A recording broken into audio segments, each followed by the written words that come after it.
আছো? ভালো আছো তো? কালকে ডাক সংক্রান্ত আছে, সমস্ত খাইতে চালিসবো জানো তো। আমার ঘরে কড়কড়া ভাজা হয় রে, দেখো ঠিক কড়াকে আমার মাসিমা কড়কড়া ভাজার জন্য তেল প্রথম দিছন কড়া গরম হতে নু জানো। আর দিকি পেঁয়াজটা লাল করে ভাজবো, শুকলা ঝা দিছন গরম গরম। তারপরে কি করবেন জানো তো, সেটা পাক হিনে রসুনটা দিব, তারপরে আদা দিব, সেটা পাক হয়ে সারবে।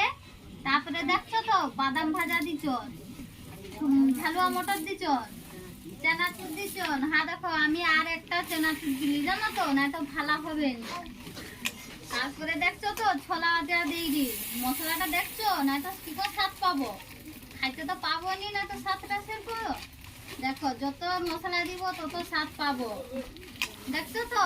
তারপরে এটা যে পাক হয় মশলাটা মাংসেরও যেরকম পাক হয় তার থেকে টেস্টি পাক হয়, দেখছো এটা। তারপরে শেষে টিকে চিনি দিতে হবে, এটিকে ঝাল গুঁড়া দিতে হবে, ঝাল ঝাল খাবো টেস্টি পাবো দিনে। দেখছো তো মশলাটা দিনে ওটা সাথে গুঁড়া হবে জানো তো, টেস্টি করে কি খাবো। সমস্ত যে যে খাইতে ভালোবাসো ভালো পাও চালিয়ে আসবো জানো তো।